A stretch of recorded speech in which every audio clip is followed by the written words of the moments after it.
Students, today we are going to discuss class 9 geography and it is the second chapter physical feature of India। बच्चों, इस chapter का 10th video है और इस video में हम लोग भारत के फिजिकल फीचर के बारे में डिस्कशन कर रहे हैं। इस वीडियो में भी उसी पे डिस्कशन करेंगे। बच्चों, इसके पहले हम लोग कई फिजिकल फीचर की चर्चा कर चुके हैं। माउंटेन्स हम लोगों ने देखा है, प्लेन्स हम लोगों ने देखा है, पेनिनसुला भी हम लोग ने जस्ट पढ़ा है।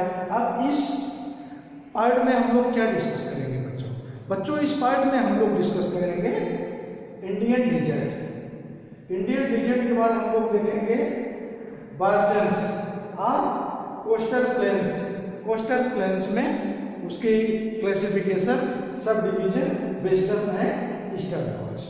तो बच्चों, हम लोग क्या शुरू करते हैं, the Indian desert. Indian desert के बारे में समझेंगे। इसके पहले हम लोग मैक्सिमम इसका आकार क्या है, बेस क्या है, क्या रूपरेखा है, कहाँ पे क्या है, maximum thing we have already discuss in previous videos. तो बच्चों, आप लोग बुक वॉच करते हुए PDF वॉच करिए। चलिए हम लोग देखते हैं क्या, the Indian desert. Indian desert आप प्लेस बताना पड़ेगा बच्चों। It is the place, I think you know, this is the place in India. ये क्या है आपका, कौन सा प्लेस है? इंडियन डिजर्ट से थार डिजर्ट के नाम से इंडिकेट किया जाता है, थार डिजर्ट। अब आप देखिए थार डिजर्ट आपका क्या है। The Indian desert lies toward the western margin of Aravalli hills. Western margin of Aravalli hills, आप देखिए अरावली हिल्स और इसी के वेस्टर्न मार्जिन में क्या क्या है आपका, थार डिजर्ट। अब इसके बाद आप देखिए undulating sandy plain cover with sand dunes. Sand dunes, sand dunes वहाँ पे क्यों नहीं रहेगा? क्योंकि डिजर्ट कैसा होता है, it is the as a sandy place. और सैंडी प्लेस पे जब हवा चलती है, तेज हवाएं चलती है, तो सैंड कैसे हवा के साथ उसके पार्टिकल्स आगे बढ़ जाते हैं, डून्स मॉडल में बन जाता है। Sand dunes I think already you know, if you don't know I am with you, I am telling you students. Yes, आप देखिए दिस इज द प्लेस। मान लीजिए किस चीज का है ये, सैंड, और इधर से रेल सामने इसको ऐसे आगे बढ़ा, इधर आकार से, this is the sand dunes. और कहाँ पे होता है, डिजर्ट प्लेस पे, डिजर्ट। आगे इसके बारे में समझिए। This region receive low rainfall, it is the very common way. बरसात डिजर्ट में कम होती है, below 150 millimetre, below 150 millimetre, 150 millimetre से भी कम बच्चों। Stream appears during the rainy season and never reach sea. नदियों की धारा, नदियां यहाँ पर केवल बरसात में दिखती है और वही बरसात में कुछ समय तक रहती है। नेवर सी, आप समझिए समुद्र तक शायद कभी पहुँचती है, क्योंकि that is a place total as a desert. Desert place है तो वहाँ नदी कोई बहुत व्यापक थोड़ी रहेगी, खूब फैली रहेगी, नैरो, बिल्कुल साल भर वाटरफुल, वाटर ही होता तो डिजर्ट क्यों होता बच्चों। बट भाई ऐसा क्यों है भाई, ऐसा है क्यों? ऐसा इसलिए है कि वो प्लेस डिजर्ट का है, इट इज द कॉमन वे।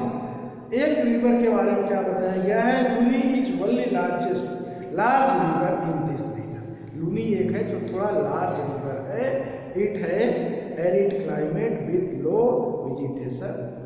वहाँ का क्लाइमेट बिल्कुल सूखा, रूखा, और वेजिटेशन भी बिल्कुल बिलो होता है, वेजिटेशन कम होता है। दैट मीन्स पेड़ पौधे, प्लांट आपको बिल्कुल कम मिलेंगे। कैक्टस ही कैक्टस आपको मिलेगा। कहाँ पे मिलेगा भाई ऐसा, डिजर्ट। यू नो स्टूडेंट्स, आपके समझ में इतना आया। अब हम लोग किसकी चर्चा करेंगे? अब हम लोग चर्चा करेंगे बच्चों अगला पॉइंट, अगला पॉइंट के बारे में चर्चा करेंगे। अगला पॉइंट में चर्चा करना बहुत जरूरी है। अगला पॉइंट हमने आपको क्या बताया है? अगला पॉइंट बच्चों हमने आपको बताया है बार्जस। बार्जस क्या है? Barges is also related a branch of desert, आप कह सकते हो, उसी का एक अलग शाखा है। And other important feature of Indian desert, and other important feature of Indian desert. भारतीय डिजर्ट का ही दूसरा महत्वपूर्ण फीचर है, क्या है यार, crescent shapes dunes found in Thar desert. Crescent shape क्या है भाई, ये क्रिसेंट मून आएगी तो मून का आकार आपको पता है, मून किस तरह क्रिसेंट शेप का होता है, मून से ही मिला है आपका क्रिसेंट से। मून का आकार जैसे देखिए ऐसे होता है, like this is crescent shape. ये होता है कैसे है, आकार ऐसे है, ऐसे मेरी हाइट अच्छी नहीं आपको पता है, तो ऐसे क्या है, ये हवाएं आती है, इधर हवाएं आई और इस तरह से कुछ हवाएं इसके पार्टिकल्स को आगे बढ़ा ले गई, इस आकार इस तरह क्रिसेंट शेप का बन जाता है।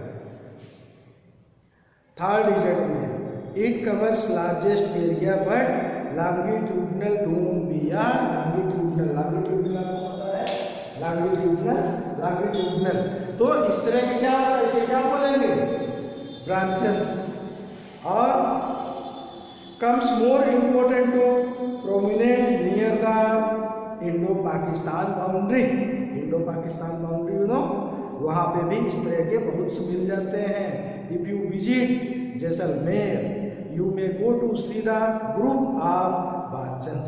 जैसलमेर जाते समय आपको बहुत सारे इस तरह के मिल जाएंगे। Now students come to the point, coastal plain. ये कोस्टल प्लेन क्या है, ये कोस्टल प्लेन क्या है भाई बच्चों, अब हम आपको बताते हैं कोस्टल प्लेन। देखिए कोस्टल प्लेन अभी हमने पिछले वीडियो में डिस्कस किया था, उसी से रिलेटेड पॉइंट आपका क्या है, दिस इज द प्लेस, ये क्या है, इट इज द सीज, और ये प्लेस क्या होगा, coastal area, both is a coastal area, understood students.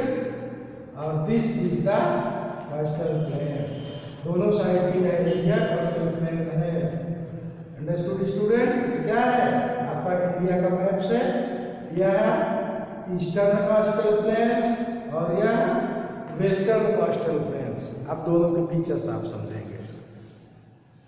Stage of narrow coastal strip at the margins of peninsular प्लेटू। Peninsular, आपने पेनिनसुलर प्लेटू आपने देखा, भी डिस्कस किए हमने आपने देखा था डेक्कन प्लेटू, और यहाँ क्या देखा था, सेंट्रल आइलैंड, सेंट्रल। हाँ, अब इसके बाद देखिए ये क्या है, इसके इस प्लेस का बीच का हिस्सा, ये बीच का हिस्सा आपका है coastal plain. These strip run along the Arabian Sea on the west, Arabian Sea, west side में Arabian Sea, यहाँ से ये हिस्सा हुआ west side, and Bay of Bengal on east, east side में Bay of Bengal आता है यहाँ से। This is the eastern coast, आप ईस्टर्न कार्ड वेस्टर्न, अपना दोनों को आप उस परिप्रेक्ष्य से समझिए, कंपैरिजन करते हैं। देखिए आप वेस्टर्न कोस्ट के बारे में क्या बताया जा रहा है, it's narrow plain sandwich between western and Arabian sea. Narrow plain ऐसा है जो इसके और इसके बीच में क्या होता है, इस दोनों के बीच में बड़ा place Arabian sea, narrow plain sandwich के रूप में यहाँ इस तरह स्ट्रिप हो जाता है अरेबियन सी। और दूसरा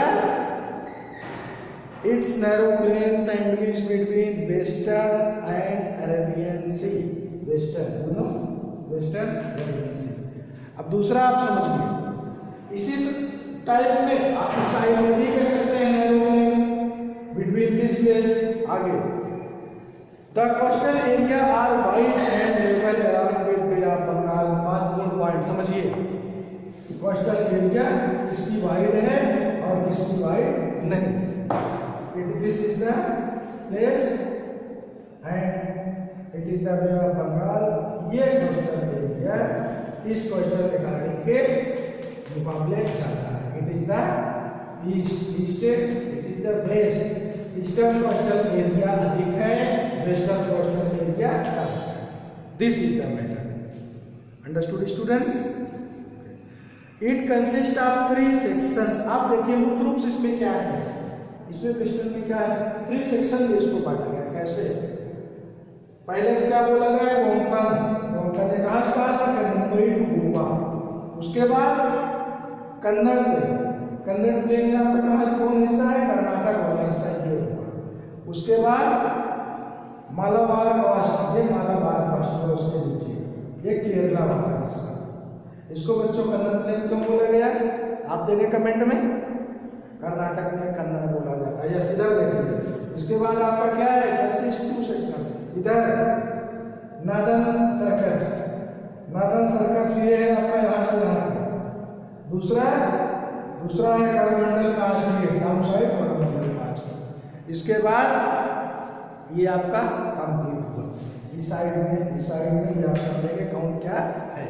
इसके बाद आप देखिए क्या दिया गया है वेस्टर्न कास्ट के लिए, river on western coast form estuaries, river such as Mahanadi Godavari, Krishna, Kaveri, form delta. अब देखिए थोड़ा इंपॉर्टेंट पॉइंट, इसको समझिए बच्चों।